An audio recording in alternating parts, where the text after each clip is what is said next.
السلام علیکم و رحمت الله و برکاته. هر روز که خورشید طلوع میکند بر هر عضو از عضوهای انسان صدقه هست.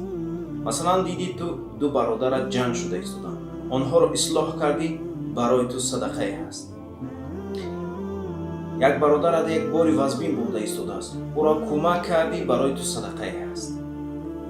سخن نیک، سخن خوب گفتی، برای تو صدقه هست. هر قدمی که به سوی گزاریدن نماز نهادی، بر هر قدمت صدقه هست. یک چیزی پلید را از راه دور کردی، برای تو صدقه هست. و آگاه باش دوستی عزیز، این دنیا عبارت از 3 روز است: دیروز، امروز، فردا. دیروز گذشت، فکرش رو نکن. فردا شاید نباشی. امروز که هستی، قوت داریم، توانایی داریم، باید کار خوبی رو انجام کنیم.